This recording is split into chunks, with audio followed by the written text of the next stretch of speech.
عليكم ورحمة الله تعالى وبركاته. وعليكم السلام ورحمة الله تعالى وبركاته.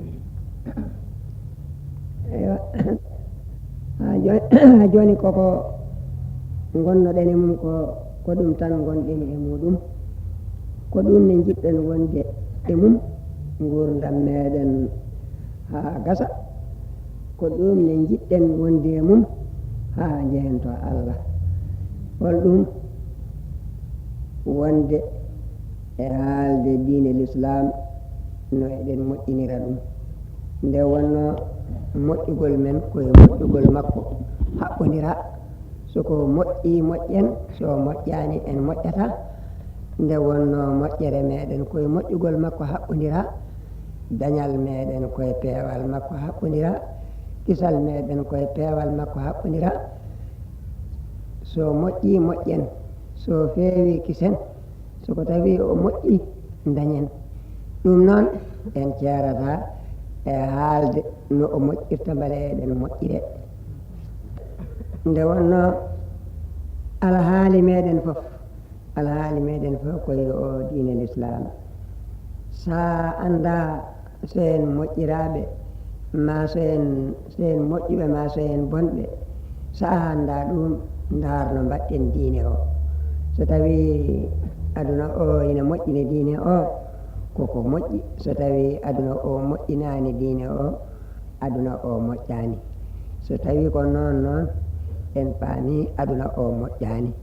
ko mbale eɗen cuuto e o aduna mo moƴƴani, moƴƴinen diine men, enen janto en e moƴƴuɓe ɓe.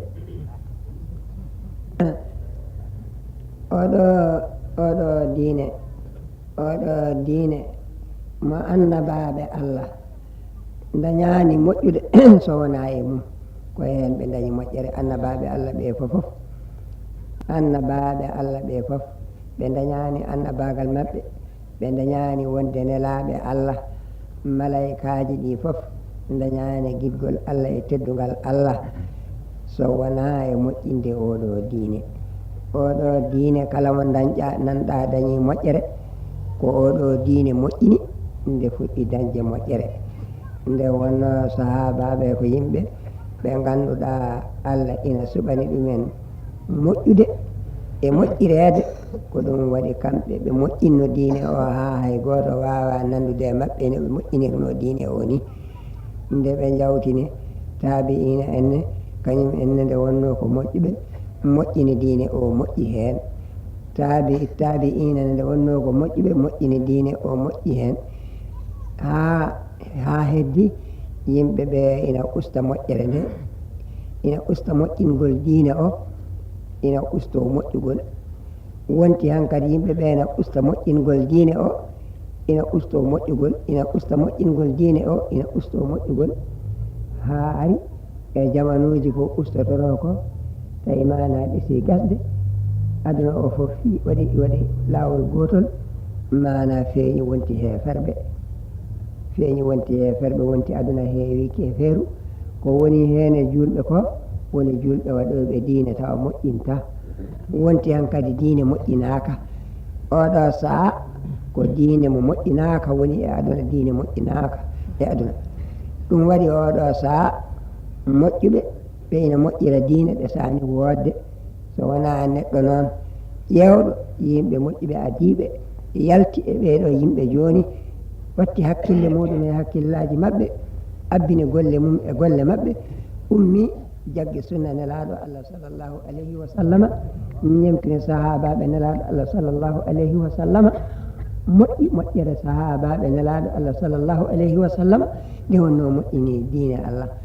so wona noon heɓortako. nde wonno noon ko noon enen tinnoɗen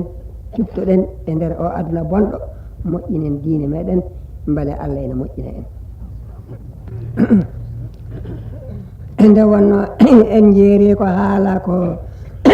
guite men, en naniri ko haala ko noppi men. nde wonno ko haalete ɗo ko wona qissaji gonɗi e defte ɗi ganduɗa ko janguɓe keerori. ala ko gonɗen haalde koye gueɗe aduna ɗe joom guite en fo jiyata.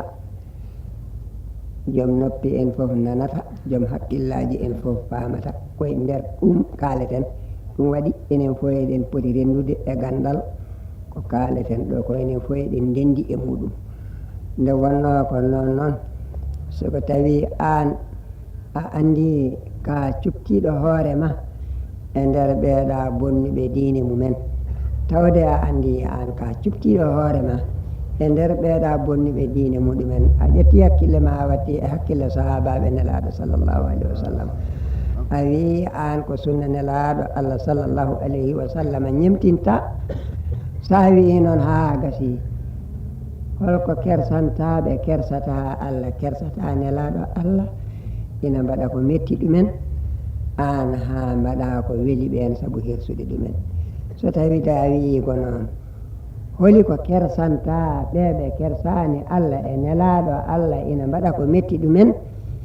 an kersaɓe wadde ko welani allah saabu tan hirsude ɓe.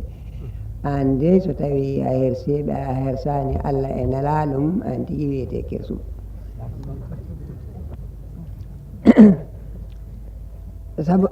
saabu ko ɓuuri hewde neɗɗo so yiiɗi fewnude e nder ko yiiɗi fewnude ko ɗiɗo aadaji e ɗiɗo bidaji, so ñawore muɗum falimama mo hoddiɓe makko gaare makko, so innat ɓiɗɗo ma so waɗat dewgal ma so mayra, kala ko jolanimo soko tawi hoddiɓe ɓe gaare makko, ɓen noon ko hoddiɓe makko ɓe ganduɗa ina keddodi e sifa mo yaltuno kanko, ko hoddiɓe makko ina woni e sifa mo yaltuno kanko, o yaltini hen hoore makko. joni noon ɓen gadda on sifa, o hersa ɗumen, o noto ɗumen e ɗin aadaji e ɗi bidaji. yo andu dey ɓen hoddiɓe de ɓen de ko huddiɓe, ko hoddiɓe ɓe o hudde, wona hoddiɓe ɓe o hedde, ala hoddiɓe ɓe o hudde dey. nden noon holko ɗacci, nden noon holko julɗo ɗacci allah e nelaɗo mum, nden noon holko julɗo ɗacci allah e nelaɗo mum hersiɓe, holko julɗo ɗacci allah e nelaɗo mum hersiɓe ha inniri ɓiyom aaday bida ma walla ha resiri dewgal mum aaday bida, ma walla ha ubbiri mayɗo mum aaday bida. kalisi allah aaday bida innirama ɓiɗɗo, ɗum ko yimɓe ne belti, wiya pittali pooliɓe seytane fooliɓe. kawisi allah aaday bida waɗirama dewgal, ɗum ko pittali ina belti, wiya pittali pooliɓe seytane wonde mabɓe. e neɗɗo mayi kadi aaday bida e ɗum kadi ne ko pittali ne beltine ma walla ɗum kadi ko pittali ine belti, yimɓe ɓe mbaɗiri ɗo aaday bida ne, e seytane kadi fooliriɓe ko eɓe beltine. ala ɓeɗo kay kañum en kam gonti tan aaday bida, kamɓe ɓen ɓe gonti aaday bida, ko ɗum waɗi ɓe an kadi hayso nde ko mayɗo ko aaday bida, nde wonno kamɓe mbiyete aaday bida. noon kamɓe kam eno ɓe mbayni ko mbiya ko ɓe goppama, ɓe mbiya ko ɓe guppama, ɓe mbiya ko ɓe goppama, ɓe mbiya ko ɓe mbiya ko ɓe guppama, ko ɗum waɗi kisa kamɓe ɓe laɓɓinirta natoyowo jaygol ko discours uji tubakoɓe teddiniranno e ferɓe mumen. kamɓe ɓe laɓɓinirte mayɗo natoyowo jaygol e natoyowo aljanna fof ɓe laɓɓinirtamo, ɓe naniroytamo aljanna ko discours aji ɗi ganduɗa ɗin tubakoɓe mbaɗanno e kayitaji ne teddinira mayɓe mumen. ɗum holko nafata, ɗum hoko jogori nafde so tawde neɗɗo golle mum moƴƴe dandari ɗum, e tawe ko wudere windande la ilaha illallah, e tawe ko wudere natande makka, e ko tawe ko wudere waɗande madina, e tawe ko ɗen gude bindade mana ayatal kursi, ko ɗen gude bindade qul huwa allahu, yalli ko ɗen gude ko pawaɗo e dow makko omo julde ɗum, omo dusire ɗum ko ema walla ko e ɗi discours aji ɗi waɗante, hayso juulatano ne wiye ko moƴƴo, hayso bonnowo ne wiye ko pewɗo, yalli ko ɗum ɗo woni ko faɗi komo tawoyata lahara, o tawoyta ɗum toon, o tawoyta toon koko golluno. neɗɗo so wawi anda neɗɗo so wawi anda ko woni hakkude makko e Allah ɓawo nden o gonɗini Allah ala ko woni hakkude makko e Allah ko omo tawoyato Allah ɓawo nden o gonɗini Allah so wona ko rewni e yeeso kulol Allah neɗɗo so wawi anda ala ko woni hakkude makko e Allah ko omo tawoyato Allah ɓawo nden o gonɗini Allah to ɓernde makko so wona ko waɗi e yeeso kulol Allah neɗɗo kala ko waɗi tawi waɗani ɗum e yeeso kulol Allah ɗum koko ɓeydite bakkatuji makko wona ko ina ɓeydite e moƴƴi makko neɗɗo soko tawi ha joyi laabi temedere kono tawi kulol Allah ala hen ko jawɗele karmuɗe o nawata omo hajjiroya ma walla ko yaadu harmundu o yahata omo wondino rewɓe jananɓe omo golla golle ɗe ganduɗa Allah yamirani gila e jawol ha e gartol oɗo hayso hajji hajjuji temedere ɗi ndewani e kulol Allah ɗi ala ko gaynantamo hay batte ala ko dañata hen neɗɗo koye so juuli laabi temedere tawde wona kulol Allah julnata ɗum ko juulata ɗon kon wona ko jaɓete neɗɗo so tawi aski laabi temedere wona e kulol Allah rewrata ko askata ɗon ko jaɓetake bal hay sinno ko alqur'ana neɗɗo wayal jangude ha weeti subaka tawi fandaki hen kulol Allah hay hunde o dañata hen wiyatake baraji bindetake kono o windittake ɗin baraji nden noon holi fof ko julɗo funtanta hoore muɗum nden noon holi fof ko neɗɗo gollanta e aduna mum he ina golla diine ina hippo ina maɓɓo ina rewa dow ina rewa less ina hippo ina maɓɓo ina noddito ina wiya wonde ko julɗo tawa hulata Allah nde koko neɗɗo wa'anta noon ɗum nde ko tampinde hoore muɗum e mere tawde neɗɗo heesi wonde julɗo tawde a heesi wonde julɗo a gonɗini Allah waddu hen kulol Allah tawde a heesi wonde julɗo a gonɗini Allah waddu hen kulol Allah koye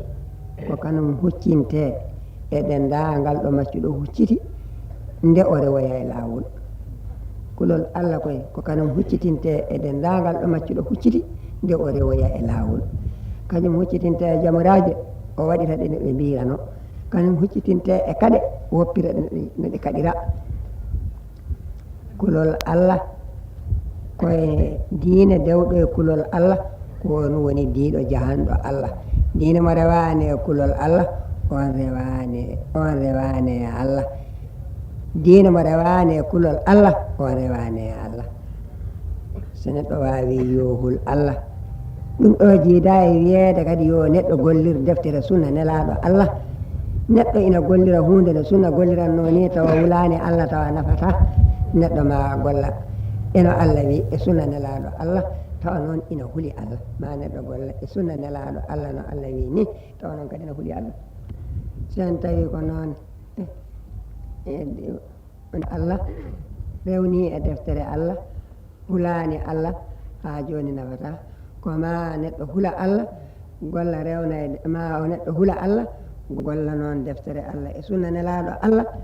nde fuɗɗo naftorde no heddi hen noon gila puɗɗiɗen haalde ayi noon gila puɗɗiɗen haalde ha ɗo jareten ɗo ko kalɗen ɗo ko foof koɗo diine gila e l'islam ha e liman no julɗo wonirta julɗo tan kalɗen ɗo en kalani no ɓurɗo wonirta no ɓurɗo ɓurdata ɓuraɗe en kalani ɗum ko kalɗen ko foof kono julɗo wonirta julɗo ha wona julɗo kisɗo en kalani taw no ɓurɗo wonirta ɓurɗo ha ɓura ɓuraɓe min cuwa haal ɗum en kalani ɗum kono ɗum kay so ari ananan nabiya sallllahu alayhi wa sallam kono ɗum kay so tawi jooli ananan nabiya sallllahu alayhi wa sallam nde wonno ɗum ɗon kañum kam yaadani ko yahete ko foof nde wonno ɗum ko jumri daneeri laamdi wondi e nder ɓernde julɗo ina woni guidgol Allah e guidgol nelaɗo Allah sallllahu alayhi wa sallama ɗum kanum ala e ɗum fof nde wonno koko ɓuri ɓurdirta e ko ɓura ko ina woni gotum ha woni gotum kono ina seeri elle wona gotum ina woni gotum ha wawatake wiyede ko gotum saabu ko julɗo o tan kono tan ina seeri elle wona gotum ina woni gotum nde wonno ko gotum ko julɗo o goto tan ko ɗum gotum tan kono ina seeri ha elle wona gotum ka to haala gila puɗɗiɗen ɗum ha gaynuɗen en mbiyani sallllahu alayhi wa sallam ka to haala gila puɗɗiɗen ɗum ha gaynuɗen en mbiyani de azza wa jalla ayi ka ɗo haala fuɗɗama taarede tan sallllahu alayhi wa sallam ari en gandi ndeke fof ko toon woni on mbaɗo noon si en gandi en pewata ha pewnin ɗuma fofof ndeke noon on mbaɗo noon so en gandi en pewata ha pewnen ɗuma fofof garten to on enen fofof ndeke noon on mbaɗo noon siko en gandi en pewata ha pewnen ɗuma fofof garten to on mbaɗo ni o enen fofof nde wonno kanko kam woni alhaali makko to Allah nde wonno kanko nelaɗo Allah sallllahu alayhi wa sallama woni alhaali makko to Allah ko yiɗede nde wonno ko yiɗede woni toon alhaali makko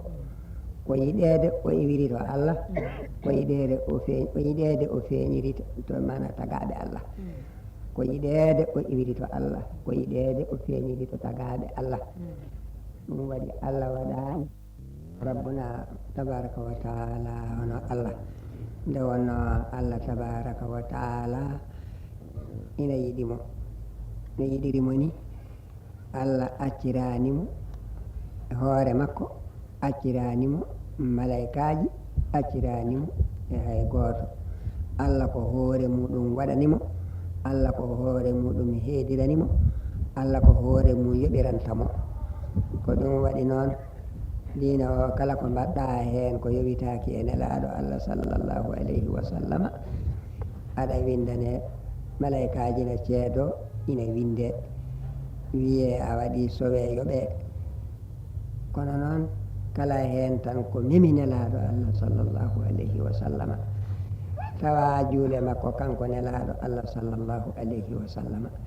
ma tawa a salminmo kanko nelaɗo Allah sallllahu alayhi wa sallama ma tawa askitine makko kala teddugal kanko nelaɗo Allah sallllahu alayhi wa sallam ma waɗanmo hurum kanko nelaɗo Allah sallllahu alayhi wa sallam ma rokkumo kanko nelaɗo Allah sallllahu alayhi wa sallam ma hollu yinnade mo kanko nelaɗo Allah sallllahu alayhi wa sallam hay hen gotel hen o lomtinta malaikaji yo bindu ko kanko yoɓanta hoore makko sa Allah juulay ma sa salmini nelaɗo Allah Allah salmin ma sa rokki nelaɗo Allah Allah rokkuma sa waɗani nelaɗo Allah Allah waɗanma nden noon so tawi neɗɗo yiiti ɗum mate kay hankadi so wona taw